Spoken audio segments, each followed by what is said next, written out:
First of all, appreciation. Thank you, Esther. Thank you, Jerry, for your commitment to this work. And Abraham, thank you. There is great love for you.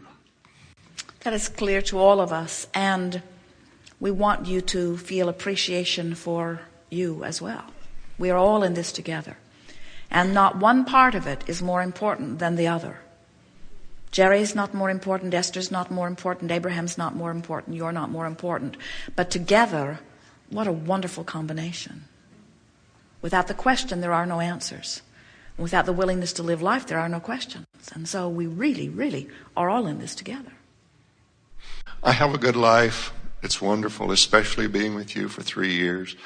I've noticed my life improve because I've learned to do some of the things that you're talking about. What I'm trying to do now is get closer to who I am in meditation. I'm trying to get into the silence. I'm trying to stop the monkey mind. Help me stop my monkey mind. Well, we don't want to stop your monkey mind. We just want to help you train your monkey mind. Because thoughts that are going with the flow are ultimately more satisfying than no thought. But think about what meditation is. Meditation is a releasing of thought, and in the releasing of that resistance, there's this natural turning and going with the flow. That's the advantage. So you are source energy before your birth into this physical body, which means you are one powerful stream of pure positive energy. And then when you are born into your monkey mind, so to speak, there is a natural separation. Too strong a word, really, but there is resistance introduced in the moment that your awareness is of this physical environment, because there's just more things to worry about. You're born to a mother that's worried about you already.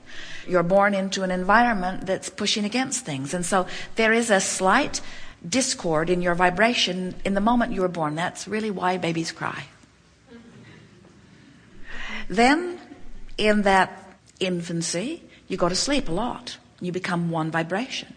You wake up, you go to sleep, you wake up, you go to sleep. So now you move through life, you're an adult, and you are sleeping, you are one vibration.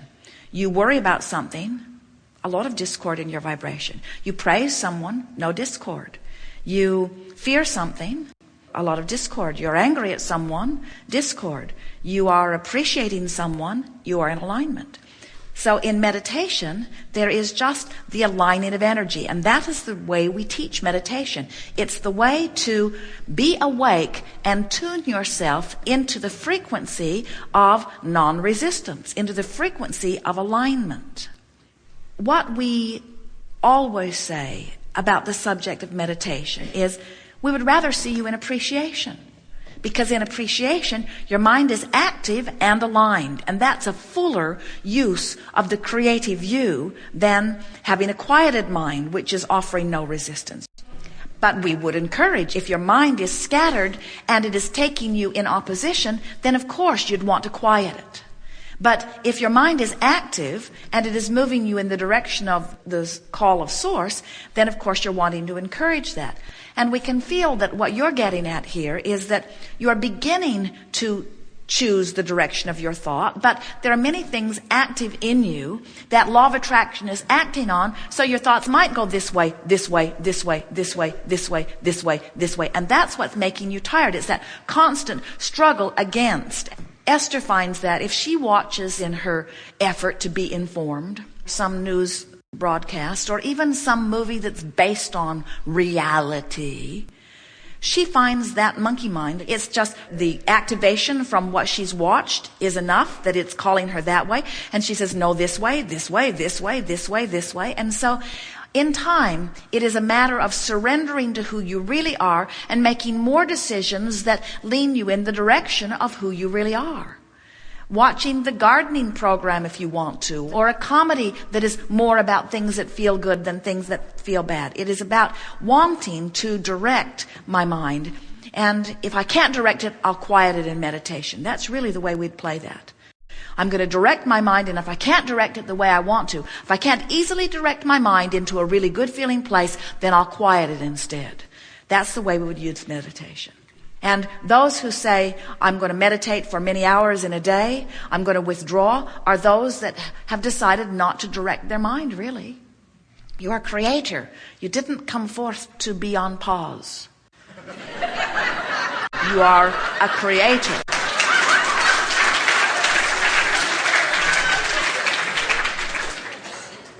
But pause is better than moving upstream. So how about this? I'm moving upstream, I pause, turn my boat, and then I focus on things that I want. That would be a good application of meditation. After a while, you get so tuned in that every time you quiet your mind, Source has a dialogue through you. You don't suppose that's some of the monkey mind you're talking about, do you? Maybe.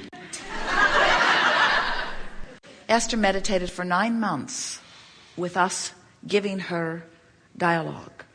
And she thought that it was her monkey mind. And so she just tried to breathe it away. Finally, she let us move her monkey nose.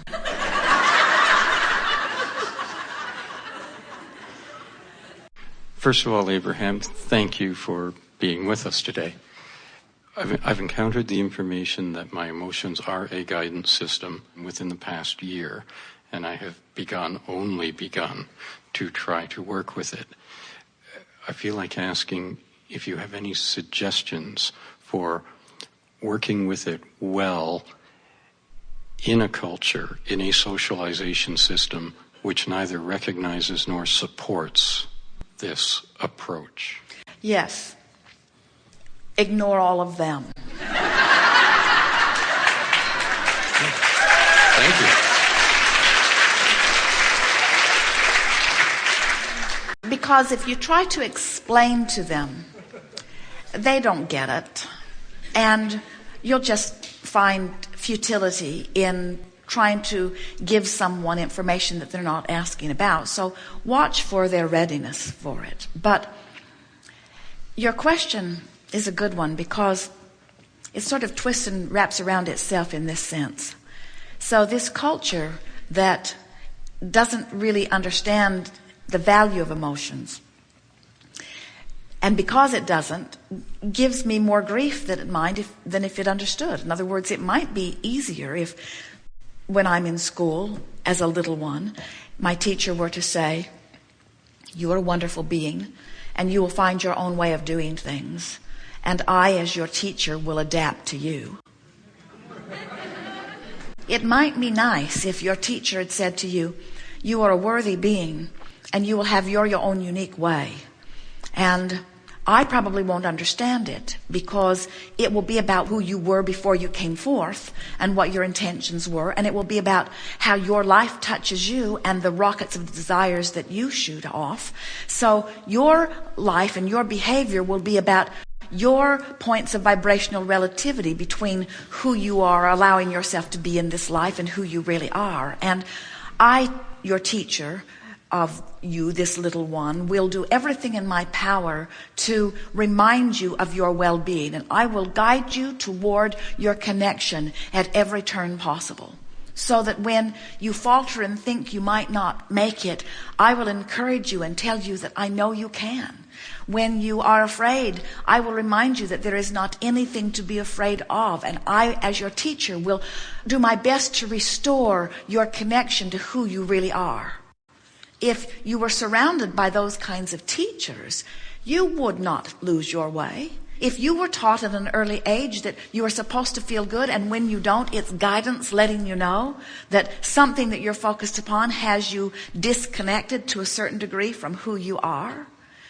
A teacher like that would say, listen to your heart and follow your own gut instincts and go with your natural flow. And don't worry so much about the rules, even the rules that I might put into place right here in this classroom, because there is this dominant guidance that comes forth from within you.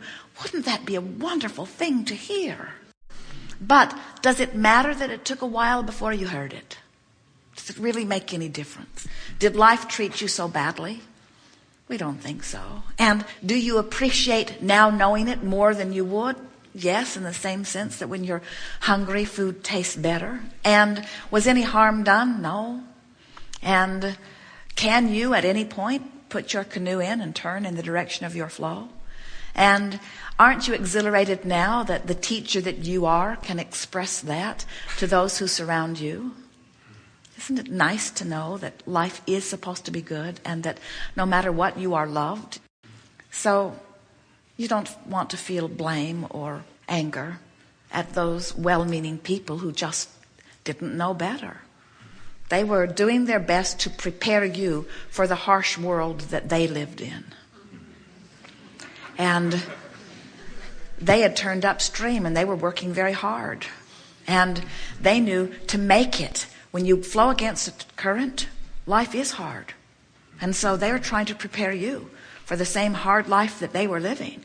And your instincts were different from that. And so you didn't turn easily into the hardship. And so they took hold of you again and again and pointed you that way. Told you, it's tough. You got to be diligent. And in time, just from the sheer weight and number of them, you sort of gave in to that. But never joyously, and never feeling like it was right. Always sensing that there was something that was screwy in that. And now when you hear what it is that was screwy, you say, but of course, how could I have not known that? And we say, well, it's enough to know it now. Thank you for your answer, and thank you for being the first entity that told me what my emotions were for. You're welcome.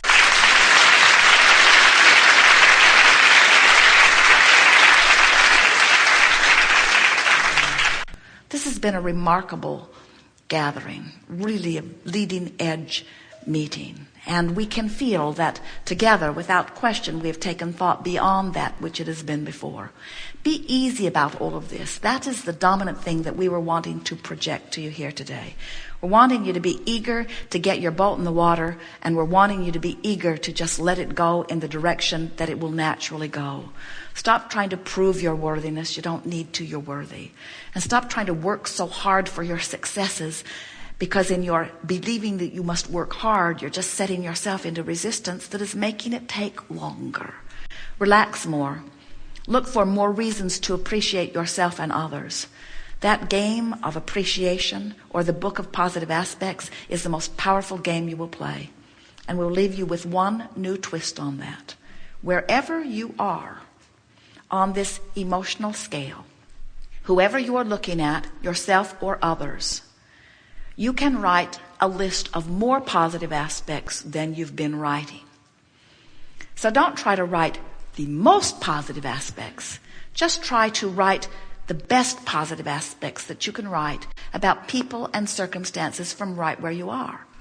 In other words, someone might be beating you up on a regular basis, and your positive aspect might be, at least he doesn't drip on my foot. Or, I'm getting really good at ducking. Or, I don't think he really wants to hit me. Mm-hmm. Or, I don't think he really wants to hit me. It's just what happens in his disempowerment. In other words, now, for someone who's really writing positive aspects, that's not a very positive aspect. But it's more positive than what you've been feeling, and it's a step in the right direction. And so, as you write on the front of your book of positive aspects, my book of positive aspects as best as I can make them from where I stand. As positive as they can be from where I am, and that's okay. There is great love here for you. And for now, we are complete.